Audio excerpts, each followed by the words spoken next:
welcome to the February 2012 edition of MPS Today. My name is Scott Cochran, host of the show, and we have a great show for you today. Our topic is the International Baccalaureate program at both Midland and Dow High School.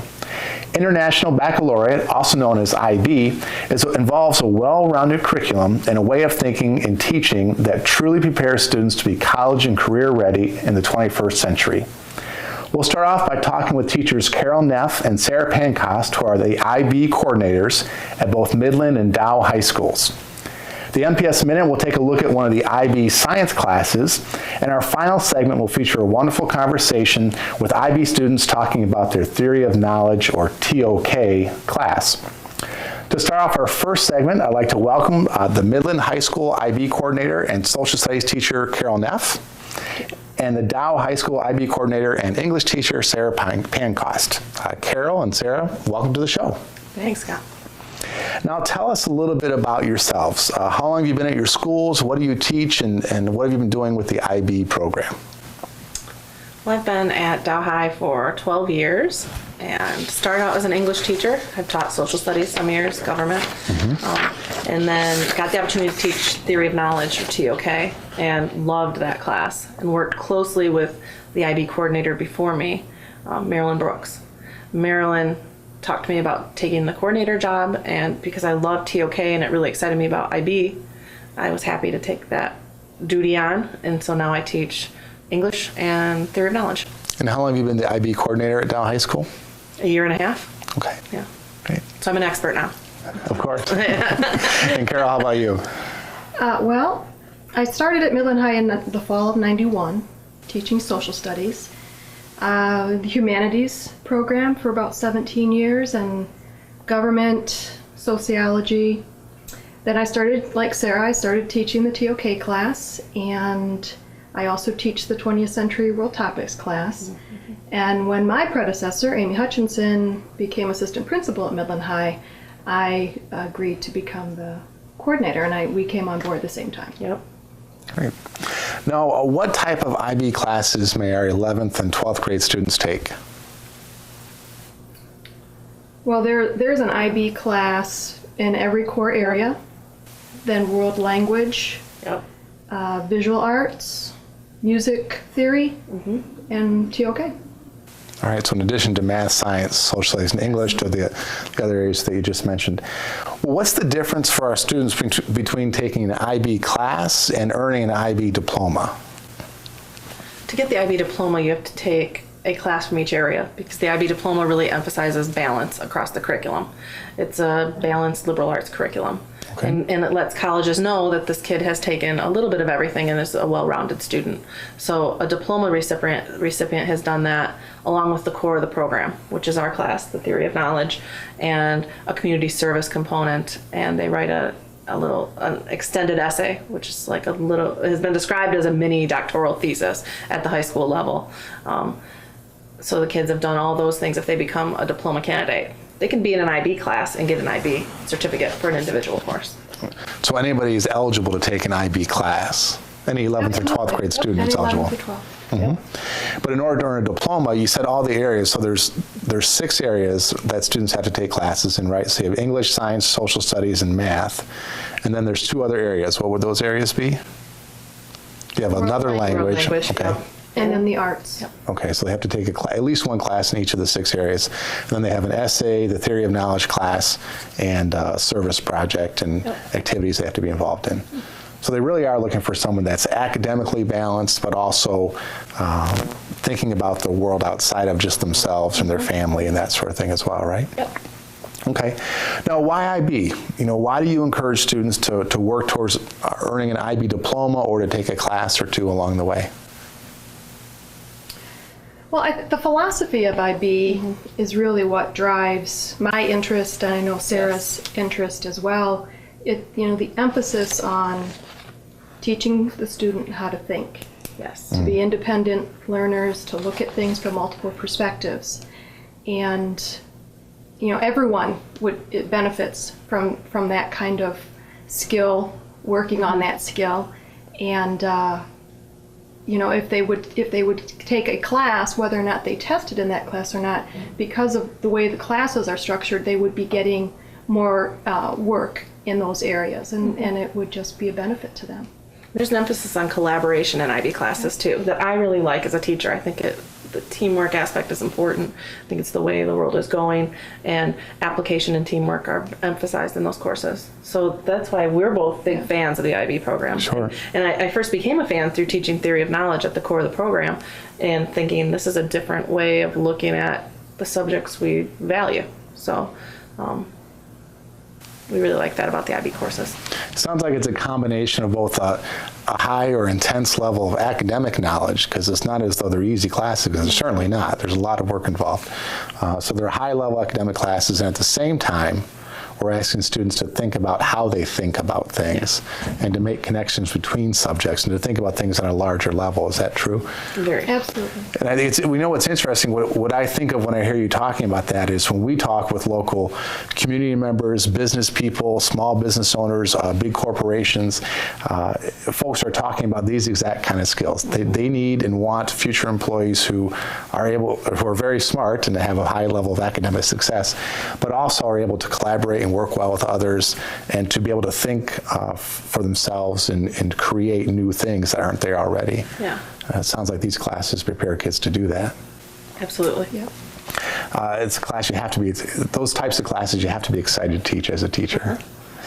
Well, we talked a little bit about what you have to do to earn the IB diploma. Along with being able to experience the things that you've talked about, how does a student benefit from having the diploma? What does it lead to? You can get college credits for it. A range of colleges that recognize different things for the diploma as far as credits, but what we love about the diploma and emphasize are really the maybe intangibles, the ability for time management. Many of our graduates have said that was a fantastic benefit, and their parents have said that students who've taken this program just are able to balance themselves so much better before they get to college. And they don't have the angst of the beginning years of college because they feel so prepared because of the diversity of the program at the high school level. So that's a huge benefit thing the diploma gives them. Sure. I think. And I think, for me, I think about, like, why do people run a marathon?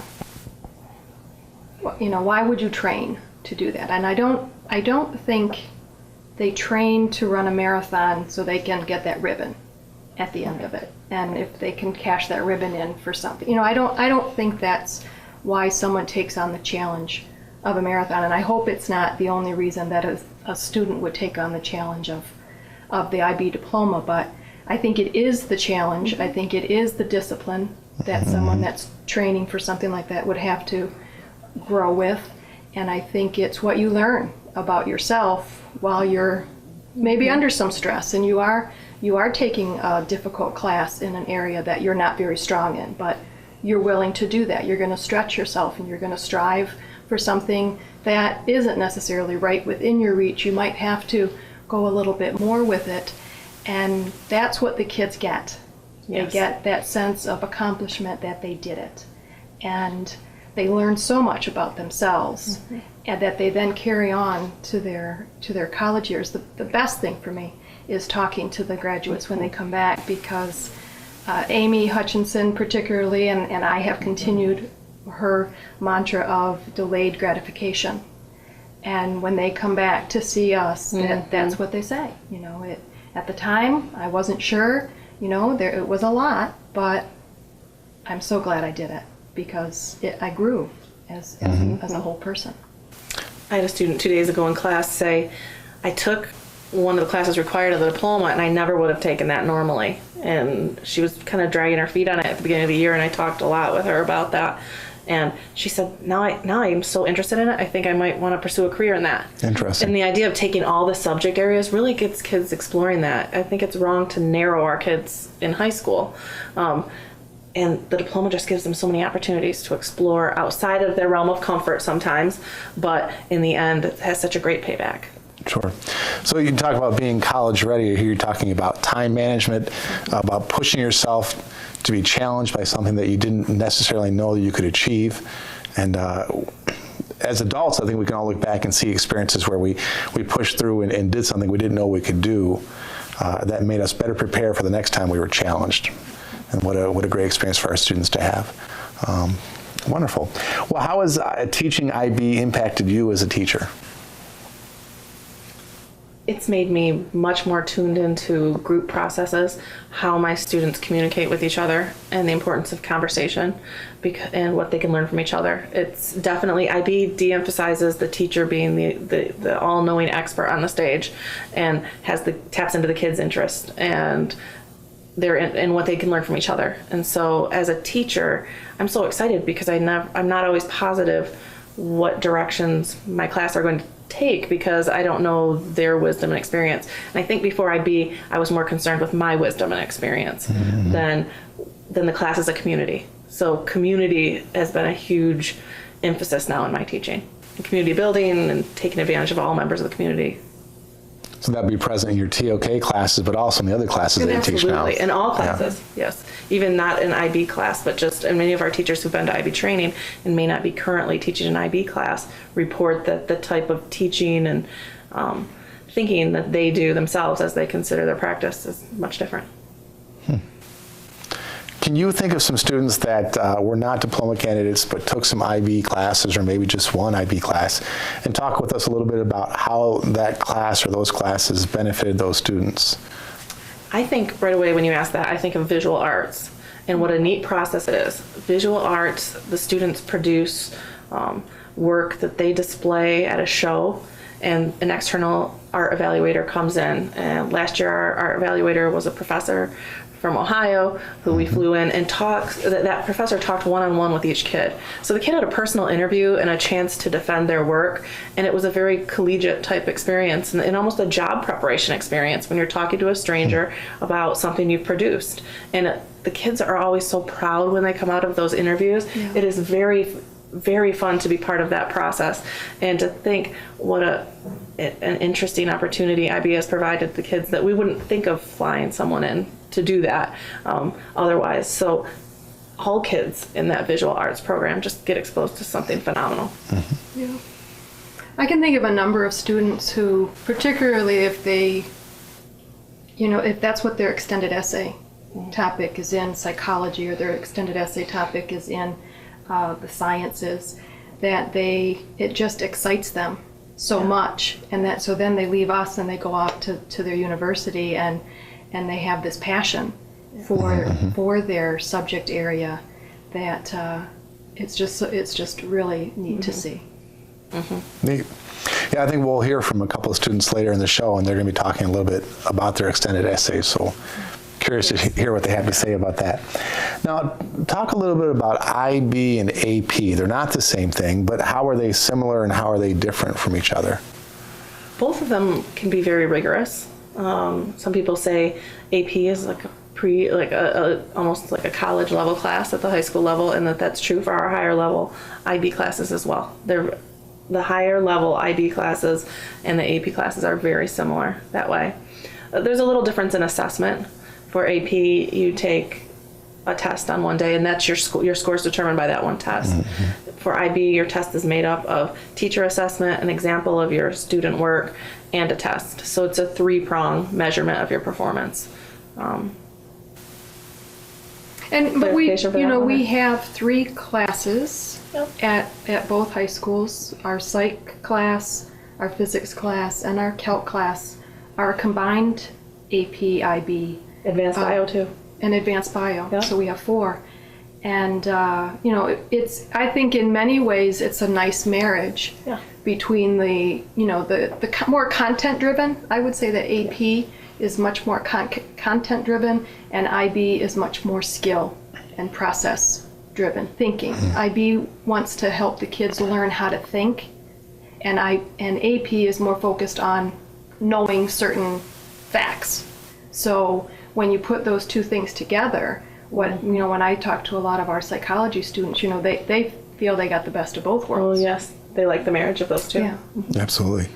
Well, and we would always tell any parent or student that's looking to college to take a look at the college website or talk to somebody at the college to find out what credits you can earn. But if you do well in an AP test and you do well in an IB class and on the IB assessment, you're likely to earn college credit at many schools, or most schools. Most schools. Yep. We see that across the board, even at the highest level colleges. So, well, what else do you want to tell us about the IB program and the diploma program? I want to emphasize that IB is brought into schools who are failing oftentimes, and that kids could be very successful. And I think in our early stages of the program, some people thought only the upper echelons of students could get through the IB diploma program. And we're noticing a great variety of mid-range students who are just passionate to try different things, succeeding with the diploma program. This is not just for people who are Harvard bound. Right. It's for many of our students going to great Michigan institutions, and they, in particular, it's rewarding to hear back from them after they graduate about how much they feel it's prepared them. Yep. So this is a program that's very accessible to a wide variety of our students. Okay. Well, Carol and Sarah, thanks for talking with us today about the IB program. I mean, what a wonderful educational opportunity for our students. It's exciting. It's exciting. We're excited about teaching in it every day. It's a great opportunity. Yep. Great.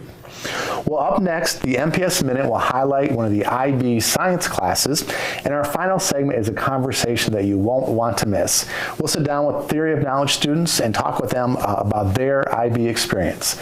So stick around for more MPS Today right after these messages.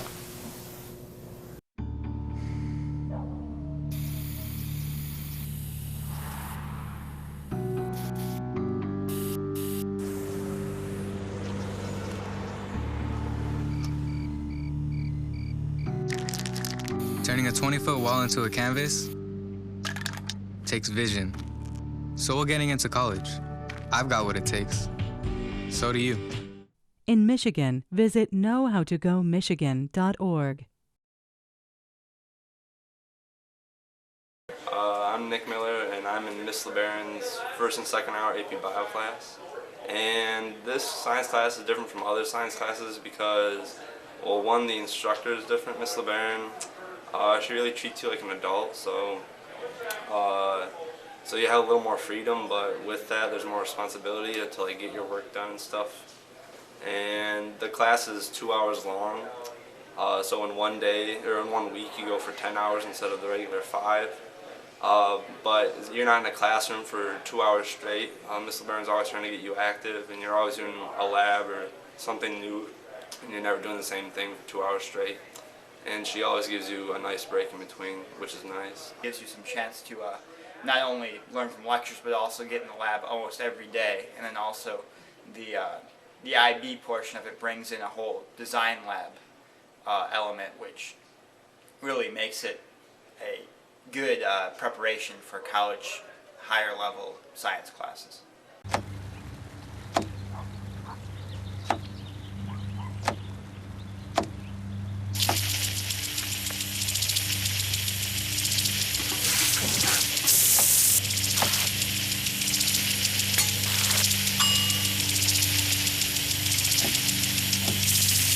Clean kitchen surfaces, utensils, and hands with soapy water. 1 in 6 Americans will get sick from food poisoning this year. Keep your family safer. Check your steps at foodsafety.gov. Welcome back to MPS Today. We've been observing Sarah Pancost's Theory of Knowledge class from Dow High School, and we're going to talk with several students from the class, Zach Blink and Amanda Drotter. Zach and Amanda, thanks for joining us here today. Thanks for having us. Of course. Now tell us a little bit about yourselves. What are you doing in school this year, and what are you studying? Well, I am a senior at Dow High School. I'm still trying to figure out what I'm going to study for sure, but I'm also on the varsity swim team, and so. Good. Yeah, and I'm also a senior, and oddly enough, I'm also on the varsity swim team, right? Okay. And I've been really enjoying taking a psych class this year. It's the first time I've taken it, and I think that's what I want to major in. So it'll be fun. So that'd be Mrs. Snyder's class over there? Yes. She does a great job, doesn't she? Definitely. Good. Now, what do you do in the Theory of Knowledge class? What is that about? Well, really we take a look at, it sounds a little strange, but the ways of learning and like different areas of knowledge. and like how it relates to our everyday life and connections like that. Okay. More than anything, it teaches you how to challenge ideas and think differently about our world, you know? So I think you get out of it less a certain subject base like you do other classes, and more of a different way of thinking that applies to everything else that you learn about. So it sounds like it would be a class that impacts how you think about your other classes, your other experiences in life. Definitely. So Amanda, how has it impacted your thinking? Well, you could say that instead of always taking things at face value or saying that one thing is always going to be that thing, it's taught me to learn that nothing is as it seems and everything can change and do different things in different situations. Interesting. Yeah, I know, right? Sounds so weird, but it's true. It's very philosophical, but I think it sounds like something you can apply in daily life. Zach, can you think of an experience that you've had where your experience from TOK, theory of knowledge, has impacted how you thought about what was going on? I think the biggest impact that it really had is it drives people to ask more questions, and the main focus is why. Like, we look into why things are, like, exactly how we are thinking and, like, all the different perspectives that we can have. Because honestly, it has made me, like, every problem I see is now, like, from several different viewpoints, because it opens up our mind and how, like, to look at a situation. It encourages viewing from other perspectives. So rather than thinking about something just the way that you would think about it, you're thinking about it from multiple perspectives. Mm-hmm. Now, why are we here in the A.B. Dow home and studio today?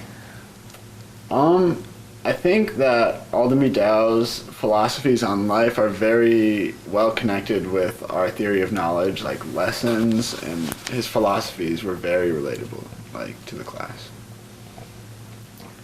I also feel like even how he does his architecture kind of applies to our class, because normally in a house you just have like a house and walls and it's just boring. It's a house, especially considering how this house was built during the Great Depression, right? It kind of breaks the barrier of normal house and gives you this huge thing with multiple levels in different colors, and things that you would not imagine having before. It gives you all those different perspectives, kind of like our class does. Interesting. And you come out here once a week with your class, is that right? Yes. So every Thursday. So that must have been a neat experience. It was really fun. Yeah, cool.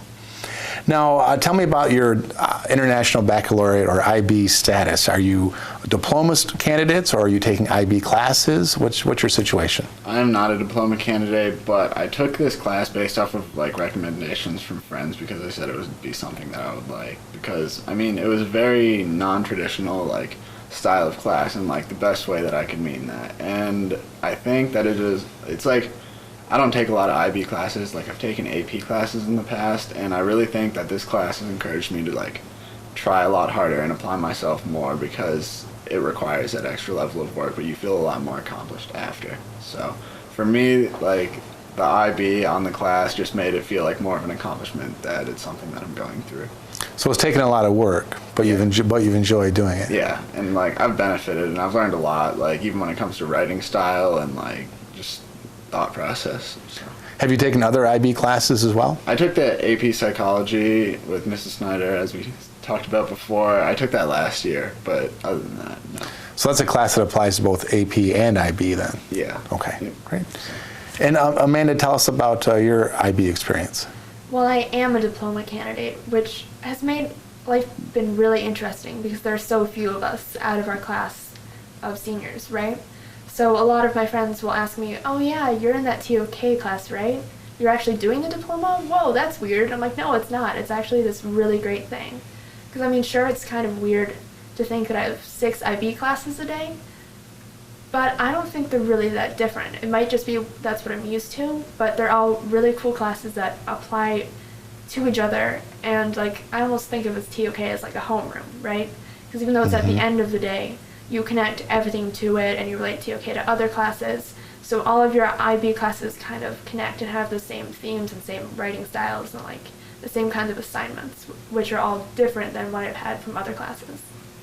Now, the way it's explained to me, IB is not just a high-level academic class, much like AP, but it's also a different style of thinking about the material. Yeah. Is that accurate, would you say? I mean, the only AP class I've taken is Psych, which is also IB.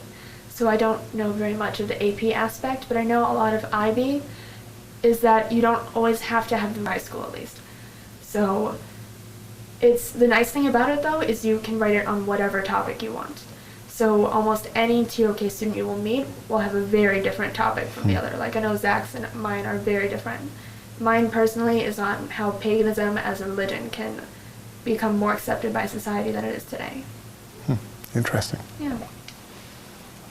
My extended essay was more of a psychology-based paper, and it was on the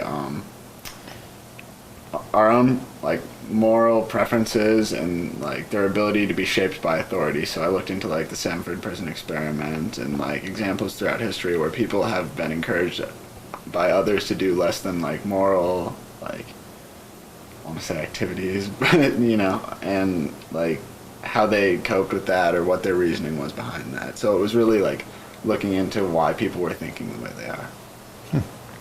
Sounds real fascinating. Did you have a chance to talk with other students about what they were writing? And we worked together like in a class. We did most of the work like in class, and so all the students sort of worked together to get an idea of like how the paper was supposed to be written, but like each paper is very individualistic, like in the sense that you can really hear the voice of the writers. So excellent. Well, Zach and Amanda, thanks for talking with us about the IB program today, and best of luck to you in your future plans. Thanks. Well, ladies and gentlemen, that's our show for today. Remember that you can watch the show on your local cable channel 98 and on the school website at www.mps.k12.mi.us/MPS-TV. Thanks for watching, and we'll see you next time on MPS Today.